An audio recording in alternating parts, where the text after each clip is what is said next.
కాకుండా ప్రతి పథకం మాకు అందింది.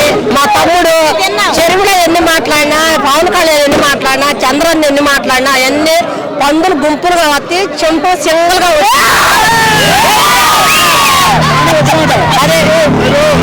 సింగిల్ వచ్చింది అంటున్నావు.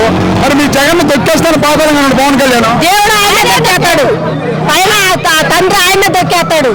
ఎవరైతే చెడుగా చూస్తారో వాళ్ళే దేవుడు అనుస్తాడు. ఆ బిడ్డకి దేవుని ఆశీస్సులు ఉన్నాయి.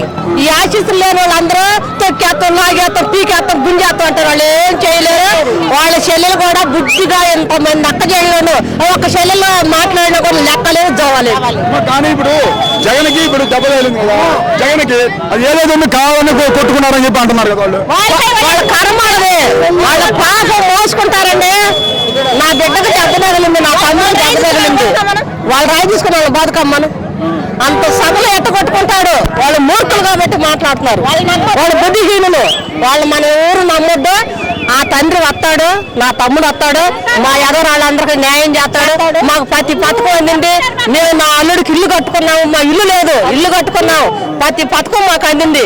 ఆ బిడ్డ 100 ఏళ్ళు వర్దిల్లాల. ఇక్కడ మరి జగన్ కంటే ఇంకా ఎక్కువ చేస్తాను, పథకాలు కూడా బాగా ఇస్తాను చంద్రబాబు. అవి వస్తుంది.